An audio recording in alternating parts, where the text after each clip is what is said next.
ಜನತಾ ಪರಿವಾರದ ವಿಘಟನೆ ಪದೇ ಪದೇ ಪದೇ ಪದೇ ವಿಘಟನೆ ಜನತಾ ಪರಿವಾರ ಆದಂಥ ಕಾರಣಕ್ಕೋಸ್ಕರ ಅದರಲ್ಲಿ ಇದ್ದಂಥ ಭಾಳ ಅನುಭವಿಗಳು, ಪರೀಕ್ಷಿಸಲ್ಪಟ್ಟಂಥ ನಾಯಕತ್ವ ಇದ್ದಂಥವ್ರು, ಸಾಮರ್ಥ್ಯ ಇದ್ದಂಥವ್ರು ಮತ್ತು ಈ ದೇಶದ ಬಗ್ಗೆ ತುಂಬ ಕಾಳಜಿ ಇದ್ದಂಥವರು ಕೂಡ ಬದಿಗೆ ಸರಿಸಲ್ಪಟ್ಟರು. ಅಲ್ಲಿಯ ವ್ಯಕ್ತಿಗತ ಪ್ರತಿಷ್ಠೆಗಳು ಮುಖ್ಯ ಆದವು ಹೊರತು ಸಿದ್ಧಾಂತ ಮುಖ್ಯ ಆಗಲಿಲ್ಲ. ಭಾರತದಲ್ಲಿ ಅಥವಾ ಕರ್ನಾಟಕದಲ್ಲಿ ಇವತ್ತು BJP ಇಷ್ಟರ ಮಟ್ಟಿಗೆ ಬೆಳೆದಿದ್ದರೆ ಅದಕ್ಕೆ ಜನತಾ ಪರಿವಾರದೇ ದೊಡ್ಡದಾಗಿರ್ತಕ್ಕಂಥ ಒಂದು ಕೊಡುಗೆ. ರಾಜಕಾರಣವನ್ನು ಒಂದು ಹೋರಾಟದ ಒಂದು ಅಸ್ತ್ರವಾಗಿ ಬಳಸಿದಂಥದ್ದು ಈ ದೇಶಕ್ಕೆ ದೊಡ್ಡದಾದಂಥ ಇತಿಹಾಸ ಇದೆ. ಅದನ್ನೊಂದು ಸೇವೆಯ ಕ್ಷೇತ್ರ ಅಂತ ಪರಿಗಣಿಸಿ ಕೆಲಸ ಮಾಡಿದಂಥವ್ರದ್ದು ದೊಡ್ಡ ಒಂದು ಪಟ್ಟಿನೇ ಇದೆ, ದೊಡ್ಡ ಇತಿಹಾಸನೇ ಇದೆ. ಆದರೆ ರಾಜಕಾರಣ ಅನ್ನೋದು ಬದುಕನ್ನು ರೂಪಿಸ್ಕೊಳ್ಳಿಕ್ಕೆ ಬೇಕಾಗಿರ್ತಕ್ಕಂಥ ಒಂದು ವ್ಯಾಪಾರ ಅನ್ನೋದನ್ನು ಪರಿಗಣಿಸಿರ್ತಕ್ಕಂಥವ್ರ ಸಂಖ್ಯೆ ಈ ದಿನಮಾನದಲ್ಲಿ ಬಹಳ ದೊಡ್ಡ ಸಂಖ್ಯೆ. ನನ್ನ ಪಕ್ಷದವರು ಅನೇಕ ಸರ್ತಿ ಆಕ್ಷೇಪ ವ್ಯಕ್ತಪಡಿಸ್ತಾರೆ. ಆದರೆ ಇದಕ್ಕೆ ನಾನು ಹೊರತುಪಡಿಸೋದು ಅಂದರೆ ಇವತ್ತು ಕೂಡ ಕಮ್ಯುನಿಸ್ಟರನ್ನು ಅವರಲ್ಲೂ ಸ್ವಲ್ಪ ತುಂಬ ರಾಜಿಗಳು ಮಾಡ್ಕೊಂಡಿರ್ಬೋದು ಅವರು. ಬಟ್ ಆದರೆ ಇವತ್ತು ಕೂಡ ಬೆಟರ್ ಅಮಾಂಗ್ ದಿ ಲಾಟ್ ಅಂತ ಯಾರು ಹುಡುಕಿದ್ರೆ ಅವರೇ. ಈ ದೇಶದ ಕೆಲವು ನೀತಿಗಳನ್ನು ಈಗೇನು ಇಡೀ ರಾಷ್ಟ್ರದ ಕಪ್ಪು ಹಣದ ಪ್ರಭಾವವನ್ನು ತೆಗೆದೇ ಬಿಟ್ವಿ ಅಂತ ಏನು ಹೇಳ್ತಾರಲ್ಲ, ಅದು ಕಂಪ್ಲೀಟ್ ಬೋಗಸ್.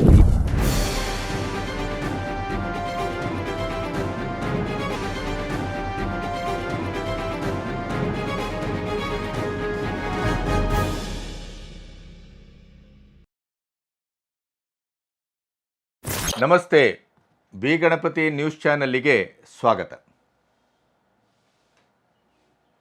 ರಾಜಕಾರಣದ ಒಟ್ಟು ವ್ಯಾವಸಾಯಿಕತೆಯಲ್ಲಿ ತನ್ನದೇ ಆದಂಥ ವರ್ಚಸ್ಸನ್ನು, ತನ್ನದೇ ಆದ ಗತಿಯನ್ನು, ತನ್ನದೇ ಆದಂಥ ಮತಿಯನ್ನು ಮತ್ತು ಸಮಾಜಮುಖಿ ಜನಮುಖಿ ರಾಜಕಾರಣವನ್ನು ಪ್ರಾಮಾಣಿಕವಾಗಿ ಶುದ್ಧವಾಗಿ ಮಾಡಿಕೊಂಡು ಬಂದಂಥ ಕೆಲವು ಆಯ್ದ ವ್ಯಕ್ತಿಗಳನ್ನು ಪಕ್ಷಾತೀತವಾಗಿ ಸಂದರ್ಶನ ಮಾಡುವಂಥ ಒಂದು ಸರಣಿಯನ್ನು ನಾನು ಆರಂಭಿಸಿದ್ದೇನೆ.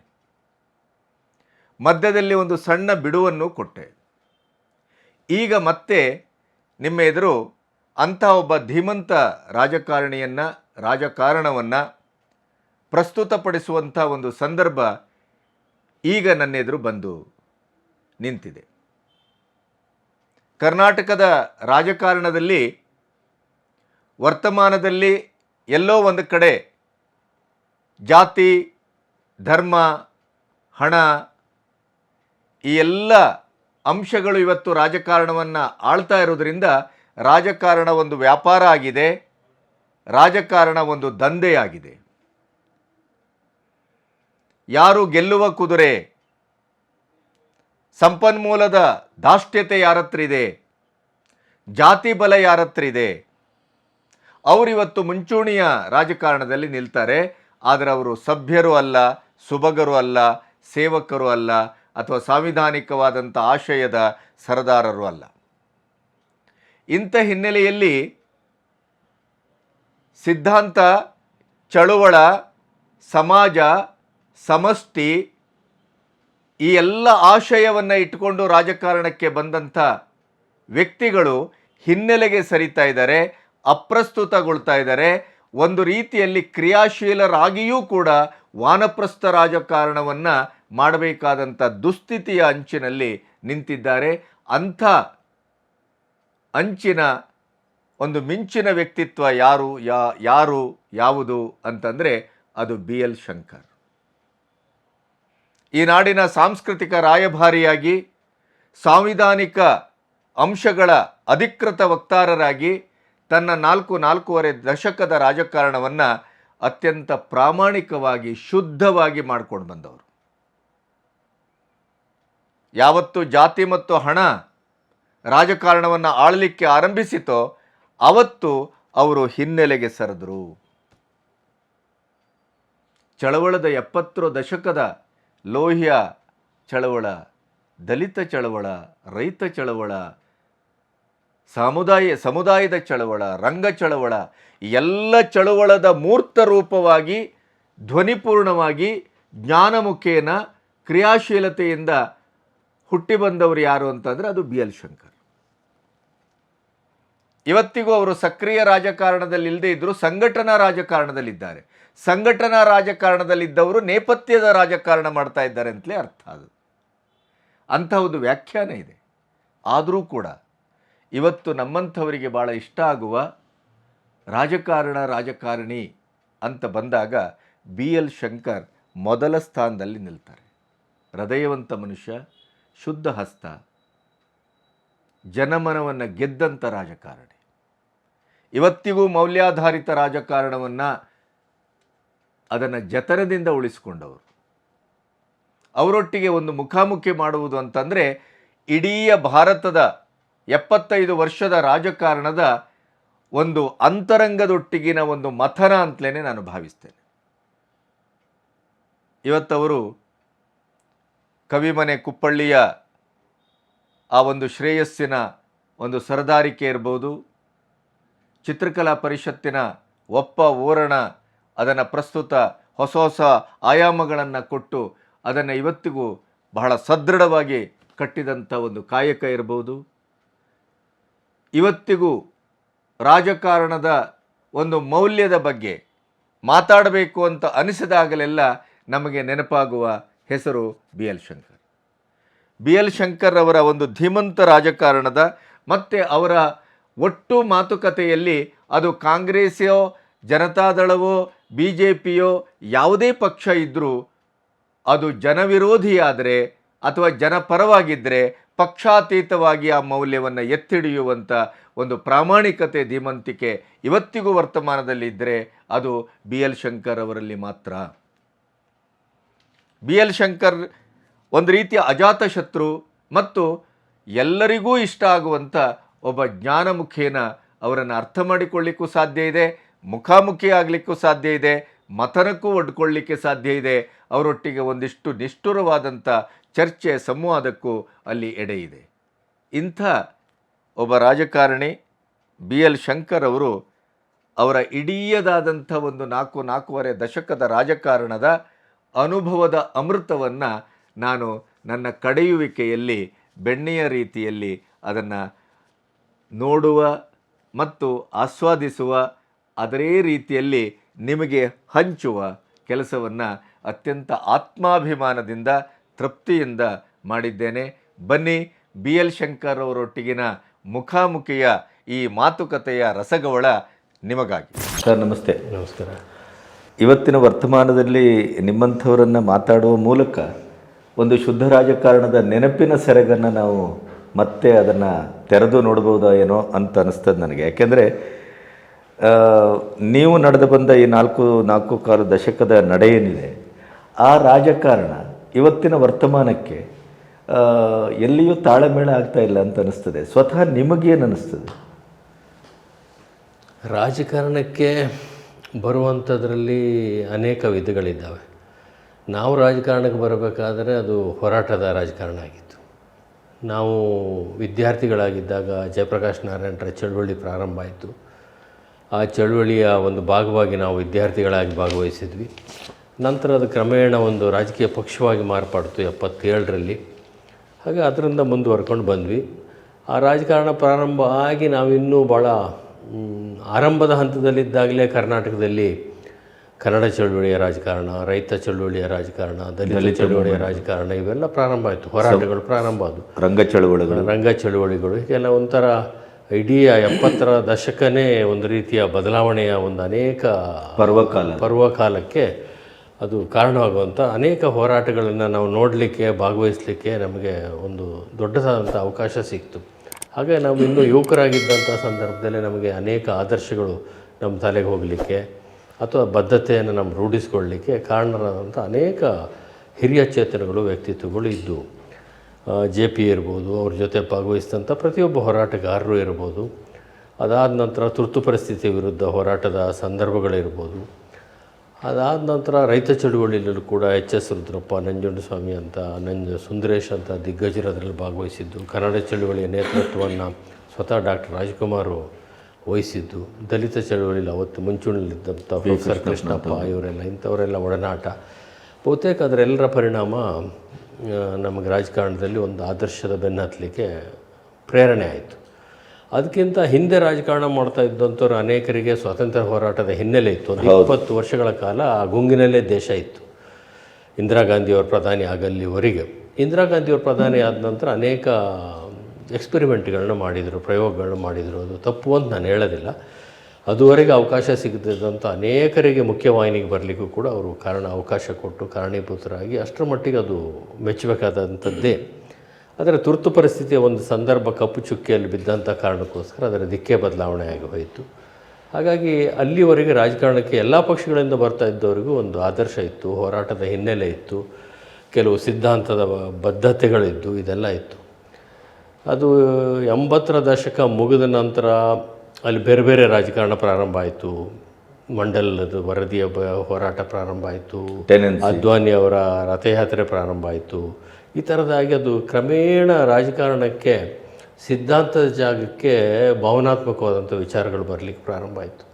ಅದಾದ ನಂತರ ಅನೇಕ ಜನ ಸುಲಭದ ದಾರಿ ಹಿಡಿದು ರಾಜಕಾರಣಕ್ಕೆ ಬರಲಿಕ್ಕೂ ಕೂಡ ಎಮೋಷನಲ್ ಇಶ್ಯೂಸೇ ಕಾರಣವಾಗಿ ಅದು ಆಯಿತು. 90ರ ದಶಕದ ನಂತರ ರಾಜಕಾರಣ ಭಿನ್ನ ದಿಕ್ಕನ್ನೇ ಹಿಡಿಲಿಕ್ಕೆ ಪ್ರಾರಂಭ ಆಯಿತು.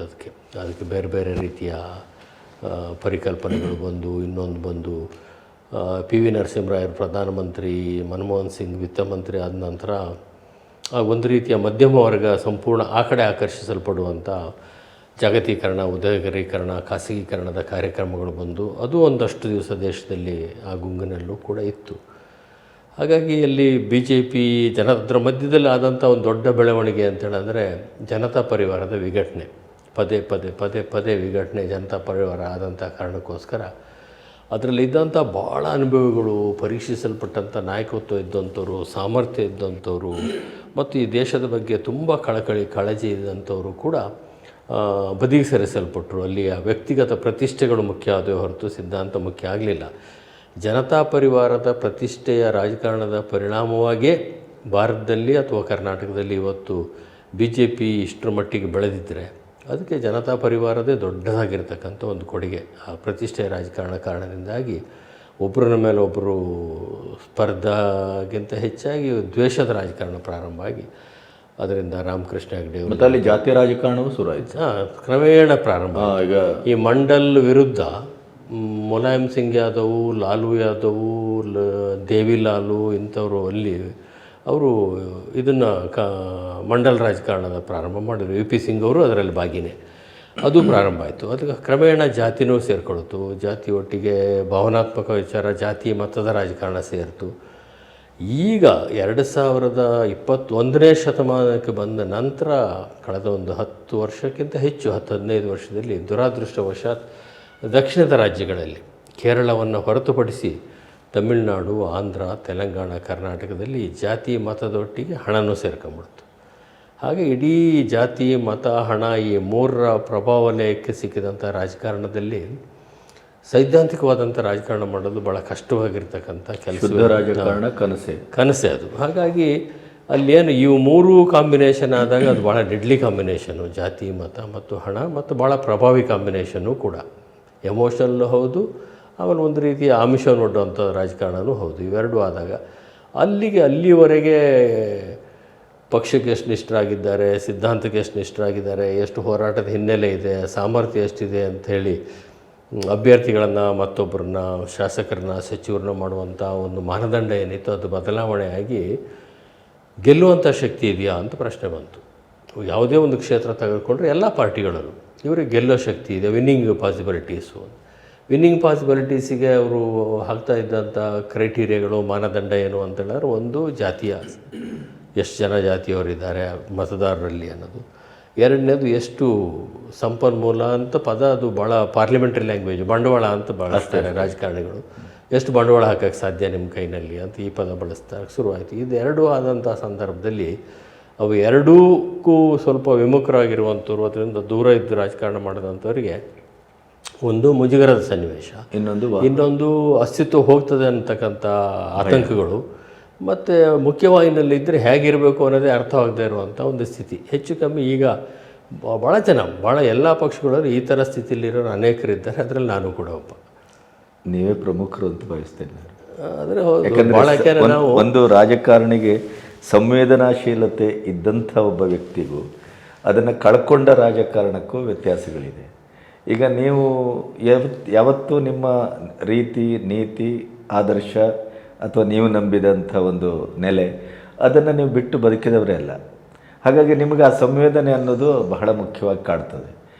ನೀವೊಂದು ರೀತಿಯ ಅಪ್ರಸ್ತುತ ರಾಜಕಾರಣಿಯೋ ವಾನಪ್ರಸ್ಥದ ರಾಜಕಾರಣಿಯೋ ಏನು ಅಂತ ನಿಮ್ಗೆ ಅನ್ನಿಸ್ತದೆ ಈಗಿನ ಕಾಲದಲ್ಲಿ? ಈ ಪ್ರಸ್ತುತತೆ ಮತ್ತು ಅಪ್ರಸ್ತುತತೆಯ ವ್ಯಾಖ್ಯಾನ ಇಂದಿನ ರಾಜಕಾರಣದಲ್ಲಿ ಹೇಗೆ ನಡೀತಾ ಇದೆ ಅಂದರೆ, ಒಬ್ಬ ಶಾಸಕ, ಸಂಸದ, ಸಚಿವ ಆದರೆ ಅವನು ಪ್ರಸ್ತುತ, ಸಂಘಟನೆಯಲ್ಲಿ ಕೆಲಸ ಮಾಡೋವಂಥವನು ಅಪ್ರಸ್ತುತ ಅನ್ನೋಂಥ ಒಂದು ಇದೆ. ಆ ವ್ಯಾಖ್ಯಾನನೇ ಹೌದು ಅಂತ ಆದರೆ ನಿಮ್ಮ ಪ್ರಶ್ನೆ ಹೌದು, ನಾವು ಅಪ್ರಸ್ತುತರೇ. ಬಟ್ ನನ್ನ ದೃಷ್ಟಿನಲ್ಲಿ ಸಂಘಟನಾ ರಾಜಕಾರಣನೂ ಕೂಡ ಭಾಳ ಮುಖ್ಯವಾಗಿ, ಸಂಘಟನಾ ರಾಜಕಾರಣವೇ ಮುಖ್ಯ ಅಂತ ಸಂಘಟನಾ ರಾಜಕಾರಣವೇ ಮುಖ್ಯ. ಮತ್ತು ಶಾಸನ ಸಭೆ ಸಂಸತ್ತಿನ ಹೊರಗಿದ್ದು ಕೂಡ ಪರಿಣಾಮಕಾರಿಯಾಗಿ ಕೆಲಸ ಮಾಡ್ಬೋದು ಅನ್ನೋದು ಕೂಡ ನನ್ನ ಒಂದು ನಂಬಿಕೆ. ಹಾಗಾಗಿ ನಾನು ಇಂಥ ಒಂದು ಸ್ಥಿತಿ ಇದ್ದಂಥ ಸಂದರ್ಭದಲ್ಲಿ ಬುದ್ಧಿಪೂರ್ವಕವಾಗಿ ಭಾಳ ವರ್ಷಗಳ ಹಿಂದೆಯೇ, 4 ದಶಕಗಳ ಹಿಂದೆಯೇ ನಾನು ಆಯ್ಕೆ ಮಾಡಿಕೊಂಡಂಥ ಮತ್ತೊಂದು ನನ್ನ ಮೆಚ್ಚಿನ ಕ್ಷೇತ್ರ ಅಂದರೆ ಸಾಂಸ್ಕೃತಿಕ ವಲಯ. ಅದಕ್ಕೆ ಅನೇಕರು ಕಾರಣ. ಅದು ರಾಮಕೃಷ್ಣ ಹೆಗಡೆಯವರು ಇರ್ಬೋದು, JH ಪಟೇಲ್ ಇರ್ಬೋದು, ನಮ್ಮ ಸ್ನೇಹಿತರಾಗಿದ್ದಂಥ MP ಪ್ರಕಾಶ್ ಮತ್ತು ಜೀವರಾಜ್ ಆಳ್ವ ಇರ್ಬೋದು.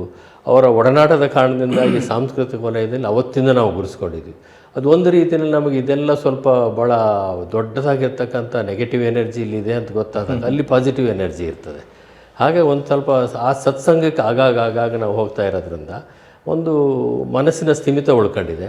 ಮತ್ತು ಇವತ್ತಿನ ರಾಜಕಾರಣದ ಬಗ್ಗೆ ಜಿಗುಪ್ಸೆ, ಬೇಸರ ಇದ್ದರೂ ಕೂಡ ಅಸಹಾಯಕತೆ ಅಂತ ಅಂದ್ಕೊಂಡಿಲ್ಲ. ಇವತ್ತಲ್ಲ ನಾಳೆ ಇದಕ್ಕಿಂತ ಕೆಟ್ಟ ದಿನಗಳು ಇದ್ದು ಅನ್ನೋದನ್ನು ಗಮನಿಸಿದಾಗ ಒಂದು ಸರ್ತಿ ಇದನ್ನು ನಾನು ನಮ್ಮ ನಾಯಕರಾಗಿದ್ದಂಥ ಮುಖ್ಯಮಂತ್ರಿ JH ಪಟೇಲ್ರ ಹತ್ರ ಪ್ರಸ್ತಾಪ ಮಾಡಿದ್ದೆ. ನಾನು ಪಕ್ಷದ ಅಧ್ಯಕ್ಷ ಆಗಿದ್ದೆ, ಅವರು ಮುಖ್ಯಮಂತ್ರಿ ಆಗಿದ್ದರು. ಆ ಸಂದರ್ಭದಲ್ಲಿ ಇದೇ ಮಾತಾಡ್ತಾ ಈ ರೀತಿ ಒಂದು ಪ್ರಶ್ನೆ ಬಂದಾಗ ಅವ್ರು ಹೇಳಿದರು, ನಾನೇ ಇದೇ ಪ್ರಶ್ನೆಯನ್ನು ಲೋಹಿಯಾ ಅವರಿಗೆ ಕೇಳಿದ್ದೆ.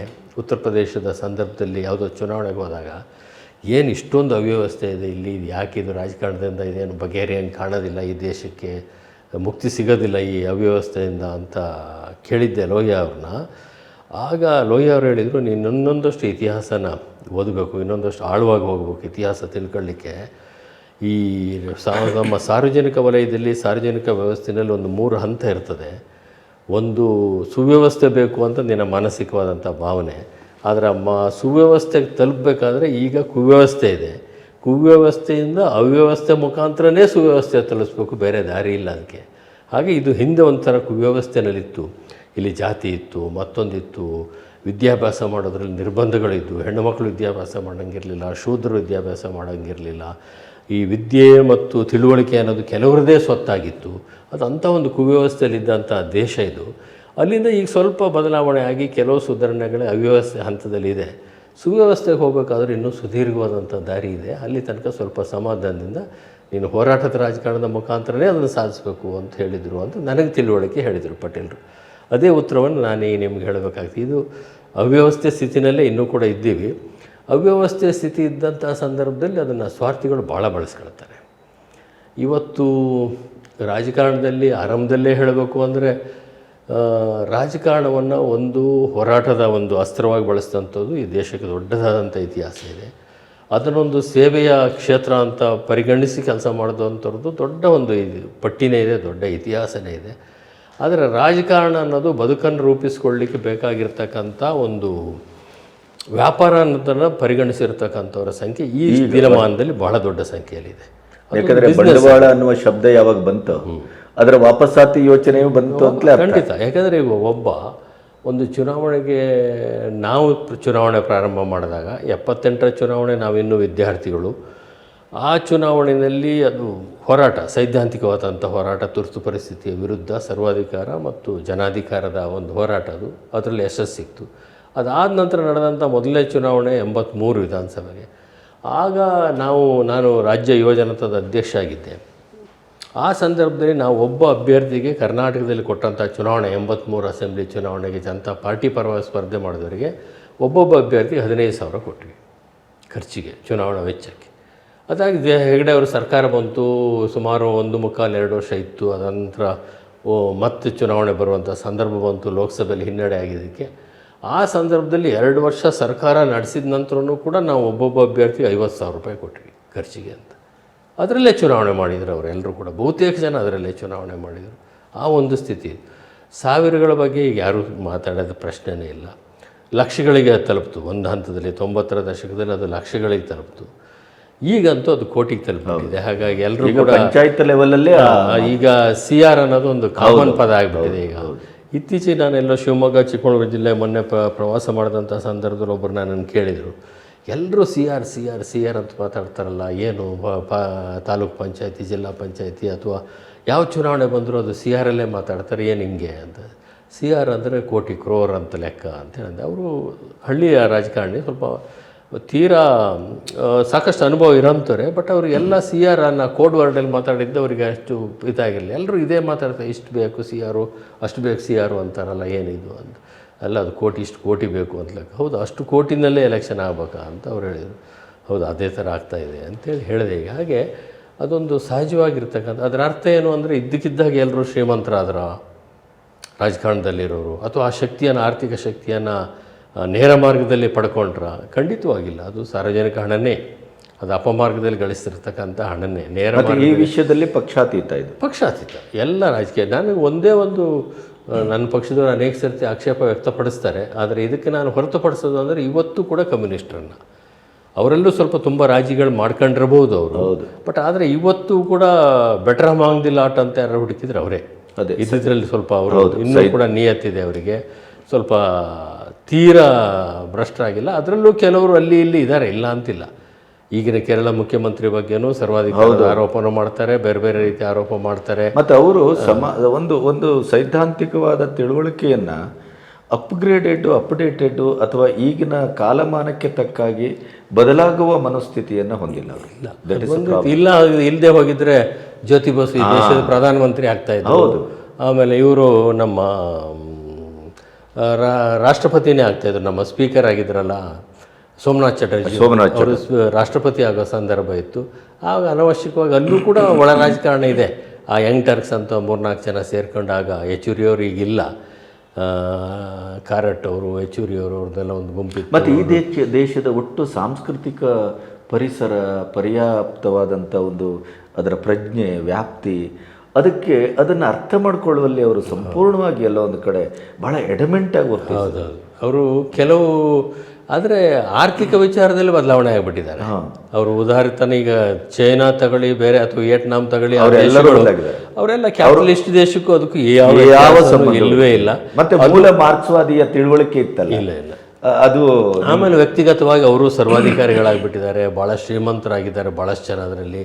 ಆದರೆ ಕೆಲವರು ಹಿಡಿತಕ್ಕೆ ಅದು ಸಿಕ್ಕೊಂಡಂಗಿದೆ ಕಮ್ಯುನಿಸ್ಟ್. ಮತ್ತು ಮಾರ್ಕ್ಸ್ವಾದವನ್ನು ಅಥವಾ ದಾಸ್ ಕ್ಯಾಪಿಟಲನ್ನು ಅಥವಾ ಮಾರ್ಕ್ಸನ ಮೂಲ ಚಿಂತನೆಯನ್ನು ಅದರ ಕಾರ್ಯರೂಪಕ್ಕೆ ಬರುವಂಥ ಸಂದರ್ಭದಲ್ಲಿ ಅವ್ರಿಗೆ ಇರಬಹುದಾದಂಥ, ಅಥವಾ ರಷ್ಯಾದಲ್ಲಿ ನಡೆದಂಥ ಬಹಳ ದೊಡ್ಡ ಪ್ರಾಕ್ಟಿಕಲ್ ಆದಂಥ ಇದರ ಕ್ರಾಂತಿಯನ್ನು ಎಲ್ಲ ಗಮನಿಸಿದರೂ ಕೂಡ ಕೊನೆಗೆ ಚೈನಾದಂಥ ದೇಶಗಳು ಎಷ್ಟು ಕ್ರೂರಕ್ಕೆ ಮತ್ತು ಕ್ರೌರ್ಯಕ್ಕೆ ಇಳಿದ್ರು ಅಂದರೆ, ಈಗ ಇತ್ತೀಚೆಗೆ ಅಧಿಕಾರದಲ್ಲಿದ್ದಂಥ ಸಂದರ್ಭದಲ್ಲಿ ಯಾವುದೋ ಒಬ್ಬ ಅತ್ಯಂತ ದೊಡ್ಡ ಸ್ಥಾನದಲ್ಲಿದ್ದ ವಯೋವೃದ್ಧರನ್ನು ತಗೊಂಡೋಗಿ ಬಿಸಾಡಿ, ಅಂದರೆ ಆ ಮಟ್ಟಕ್ಕೆ ಅಲ್ಲಿ ಒಂದು ಚುನಾವಣೆ ಹೆಸರಿನಲ್ಲಿ ನಡೀತಾ ಇರುವಂಥ ಸರ್ವಾಧಿಕಾರ, ಏಕಪಕ್ಷದ ಚುನಾವಣೆ, ಅದು ಅವರ ಆಂತರಿಕ ಚುನಾವಣೆ ಬಿಟ್ಟರೆ ಅದೇನಲ್ಲ.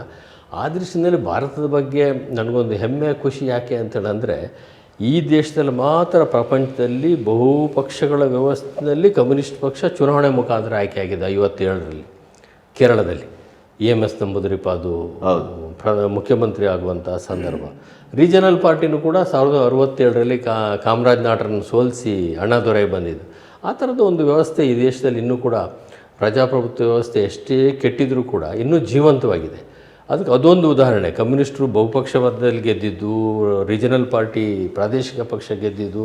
ಅದ್ರ ಜೊತೆಗೆ ಒಂದು ಇವತ್ತು ಕೂಡ ಸಕಾರಾತ್ಮಕವಾದ ಅಂಶ ಅಂತೇಳಂದರೆ, ಈ ದಕ್ಷಿಣದ ಕೆಲವು ರಾಜ್ಯಗಳಿಗೆ ಈ ಪಿಡುಗನ್ನು ಬಿಟ್ಟರೆ, ಉತ್ತರದ ರಾಜ್ಯಗಳಲ್ಲಿ ಇವತ್ತೂ ಕೂಡ, ಕೇರಳ ದಕ್ಷಿಣದಲ್ಲಿ ಮತ್ತು ಉತ್ತರದ ಅನೇಕ ರಾಜ್ಯಗಳಲ್ಲಿ ನಾನು ಅನೇಕ ಜನರ ಹತ್ರ ಮಾತಾಡಿದ್ದೇನೆ, ಇಷ್ಟೊಂದು ಹಣದ ಪ್ರಭಾವ ಇಲ್ಲ. ಅಲ್ಲಿ ಭಾವನಾತ್ಮಕ ರಾಜಕಾರಣ ದೊಡ್ಡ ಪ್ರಮಾಣದಲ್ಲಿ ಇದೆ ಬಿಟ್ಟರೆ, ಆದರೆ ಇಷ್ಟೊಂದು ದೊಡ್ಡ ಪ್ರಮಾಣದಲ್ಲಿ ಹಣದ ಒಂದು ಪ್ರಭಾವ ಉತ್ತರ ಪ್ರದೇಶ ಆಗಲಿ, ಬಿಹಾರ, ಮಧ್ಯಪ್ರದೇಶ ಆಗಲಿ, ಈವನ್ ಪಶ್ಚಿಮ ಬಂಗಾಳ ಆಗಲಿ, ಆ ನಾರ್ತ್ ಈಸ್ಟ್ ಸ್ಟೇಟ್ಗಳಾಗಲಿ, ಅಲ್ಲಿ ನಾವೆಲ್ಲ ಇಲ್ಲಿ ಖರ್ಚಿನ ಒಂದು ಲೆಕ್ಕವನ್ನು ಅವ್ರಿಗೆ ಹೇಳಿದರೆ ಈ ಥರ ಆಗ್ತಾಯಿದೆ ಇಲ್ಲಿ ಅಂದರೆ ಆಶ್ಚರ್ಯ ಪಡ್ತಾರೆ ಅವರು. ಆ ಥರದ ಒಂದು ಸ್ಥಿತಿ ಇದೆ. ಹಾಗಾಗಿ ಅಷ್ಟರ ಮಟ್ಟಿಗೆ ಇದಕ್ಕೆ ಯಾರಿಂದ ಆಯಿತು ಇದು ಅಂತೇಳಿದರೆ, ಬಹುತೇಕ ಆಂಧ್ರದ ಪ್ರಭಾವ ಇರೋರಿಂದಲೇ ಪ್ರಾರಂಭ ಆಗಿದ್ದು. ಗ್ರ್ಯಾಜುವಲಿ ಅದನ್ನು ಅದರಿಂದ ಏನು ಅವಕಾಶ ಆಯಿತು ಅಂದರೆ, ಒಂದು ಕುಟುಂಬದವ್ರ ಕೈಲಿ ಪಕ್ಷಗಳು ಕೇಂದ್ರೀಕರಣ ಆಗೋಕ್ಕೆ ಅವಕಾಶ ಆಯಿತು. ಈ ಹಣದ ಪ್ರಭಾವ ಕಾರಣದಿಂದ ಅಧಿಕಾರ ಕೇಂದ್ರೀಕರಣ ಆಗಲಿಕ್ಕೆ, ಹಣ ಕೇಂದ್ರೀಕರಣ ಆಗಲಿಕ್ಕೆ ಪ್ರಾರಂಭ ಆಗಿ ಅದಕ್ಕೆ ಯಾವ ಪಕ್ಷದಲ್ಲೂ ಏನೂ ವ್ಯತ್ಯಾಸ ಇಲ್ಲದೆ ಅಂತ ಒಂದು ಸ್ಥಿತಿ ನಿರ್ಮಾಣ ಆಯಿತು. ಆ ವಿಷಯದಲ್ಲಿ ನಿಮಗೆ ಯಾವ ಪಕ್ಷವನ್ನು ನಾವು ಹೀಗೆ ಅಂತ ಹೇಳುವಂಗೆ ಇಲ್ಲ. ಎಲ್ಲ ಅಣ್ಣ ತಮ್ಮಂದಿರೇ 3 ಜನ ಇಲ್ಲಿರೋರು ಕರ್ನಾಟಕದವರು. ಅದರಲ್ಲಿ ಯಾರು ಹೆಚ್ಚು ಯಾರು ಕಮ್ಮಿ ಅನ್ನೋ ಪ್ರಶ್ನೆನೇ ಇಲ್ಲ. ಅದು ಏನಾದ್ರು ಇಲ್ಲ ವ್ಯತ್ಯಾಸ ಇದೆ ಅಂತ ಹೇಳಿದರೆ ಅದು ಆತ್ಮಸಾಕ್ಷಿ ವಿರುದ್ಧ ಮಾತಾಗ್ತದೆ ಅಷ್ಟೇ ಹೊರತು. ಯಾಕಂದರೆ ಸದನದಲ್ಲೇ ರಮೇಶ್ ಕುಮಾರ್ ಭಾಳ ಬಹಿರಂಗವಾಗಿ ಹೇಳಿದರು. ಕೆಲವು ಹೇಳಲಿಕ್ಕೆ ಆಗ್ತದೆ. ಈಗ ಇತ್ತೀಚೆಗೆ ನಡೆದಂಥ ಉಪಚುನಾವಣೆಗಳು ಇದನ್ನೆಲ್ಲ ಗಮನಿಸಿದಂಥ ಸಂದರ್ಭದಲ್ಲಿ ಒಂದು ಸರ್ತಿ ನನಗನ್ನಿಸೋದು ಈ ದೇಶದ ಕೆಲವು ನೀತಿಗಳನ್ನು ಈಗೇನು ಇಡೀ ರಾಷ್ಟ್ರದ ಕಪ್ಪು ಹಣದ ಪ್ರಭಾವವನ್ನು ತೆಗೆದೇ ಬಿಟ್ವಿ ಅಂತ ಏನು ಹೇಳ್ತಾರಲ್ಲ, ಅದು ಕಂಪ್ಲೀಟ್ ಬೋಗಸ್ಸು. ಈ ಚುನಾವಣೆಗಳನ್ನೆಲ್ಲ ನೋಡಿದ ನಂತರ, ನಮ್ಮ ಅನುಭವಗಳನ್ನ ನೋಡಿದ ನಂತರ, ಈ ಉಪಚುನಾವಣೆಗೆ ಖರ್ಚಾಗುವಂಥ 100 ಕೋಟಿಗಳು ನೋಡಿದ ನಂತರ ಇದೆಲ್ಲ ಸುಮ್ಮನೆ ಅರ್ಥವೇ ಇಲ್ಲ. ಡಿಮಾನಿಟೈಸೇಷನ್ ಅನ್ನೋದು ಯಾರಿಗಾದರೂ ಹಾನಿಯಾಗಿದ್ದರೆ ಅದರಿಂದ ಮಧ್ಯಮ ವರ್ಗಕ್ಕೆ, ಸಣ್ಣ ಪುಟ್ಟ ರೈತರಿಗೆ, ಸಣ್ಣ ಪುಟ್ಟ ವ್ಯಾಪಾರಿಗಳಿಗೆ, ಸಣ್ಣ ಪುಟ್ಟ ಉದ್ಯಮಗಳು ನಡೆಸೋಂಥವರಿಗೆ ತೊಂದರೆ ಆಗಿದ್ದು ಬಿಟ್ಟರೆ ಉಳ್ಳವರಿಗೂ ಏನು ತೊಂದರೆ ಆಗಲಿಲ್ಲ, ಬಡವರಿಗೆ ಅಂತಂದರೆ ಕ್ರಮೇಣ ಈ ದೇಶ ಶ್ರೀಮಂತರು ಮತ್ತು ಬಡವರು ಎರಡೇ ವರ್ಗಕ್ಕೆ ಹೋಗ್ತಾ ಇದೆಯೇನೋ ಅನ್ನೋ ಅನುಮಾನ ನನಗೆ ಬರಲಿಕ್ಕೆ ಪ್ರಾರಂಭ ಆಗಿದೆ. ಮಧ್ಯಮ ವರ್ಗ ಸಂಪೂರ್ಣ. ಹಾಗಾಗಿ ಆ ಮಧ್ಯಮ ವರ್ಗದ ಒಂದು ಸಿಟ್ಟನ್ನು ಕಡಿಮೆ ಮಾಡಬೇಕು ಅಂತೇನೋ ಬಜೆಟ್ನಲ್ಲಿ ಮಧ್ಯಮ ವರ್ಗದ ಪದಗಳನ್ನ ಭಾಳ ಬಳಸಿದ್ದಾರೆ. ಬಟ್ ಆದರೆ ಈ ದೇಶದಲ್ಲಿ ಇನ್ಕಮ್ ಟ್ಯಾಕ್ಸ್ ಅಸೆಸ್ಸಿರೋದೇ 8 ಕೋಟಿ. 8 ಕೋಟಿನಲ್ಲಿ 5 ಕೋಟಿ ಜನ ರಿಟರ್ನ್ ಫೈಲ್ ಮಾಡ್ತಾರೆ, ಟ್ಯಾಕ್ಸ್ ಕಟ್ಟೋದಿಲ್ಲ, 0 ಟ್ಯಾಕ್ಸು. ಇನ್ನು 3 ಕೋಟಿ ಜನ ಟ್ಯಾಕ್ಸ್ ಕಟ್ಟಂಥವ್ರು ಅಷ್ಟೇ ಇರೋದು. ಈ 146 ಕೋಟಿ ಜನಕ್ಕೆ ಬರೇ 3 ಕೋಟಿ ಜನ ಅಷ್ಟೇ ಇರೋದು. ಬಟ್ ಅವರಿಂದಲೇ ದೇಶ ನಡೀತಾ ಇದೆ ಅನ್ನಂಗೆ ಚಿತ್ರಣ ಬರ್ತದೆ. ಅದೇ ದೊಡ್ಡ ವಿಷಯ, ಬಜೆಟೇ ಭಾಳ ದೊಡ್ಡ ವಿಷಯ ಅಂತ ನನ್ನ ಪ್ರಕಾರ ಅಲ್ಲವೇ ಅಲ್ಲ. ಪರೋಕ್ಷ ತೆರಿಗೆನೇ ಈ ದೇಶವನ್ನು ನಡೆಸ್ತಾ ಇರೋಂಥದ್ದು. ಸಾಮಾನ್ಯ ಬಡವರು ಕಟ್ಟತಕ್ಕಂಥ ಪರೋಕ್ಷವಾದ ತೆರಿಗೆ GST ರೂಪದಲ್ಲಿ, ಸೆಸ್ ರೂಪದಲ್ಲಿ ಇದೇನಿದೆ, ಇವರೇ ದೇಶವನ್ನು ನಡೆಸ್ತಾ ಇರೋಂಥವ್ರು. ಅವ್ರ ಬಗ್ಗೆ ಕಳಕಳಿ ಕಾಳಜಿ ಯಾವ ಪಕ್ಷದಲ್ಲೂ ಕಾಣ್ತಾ ಇಲ್ಲ.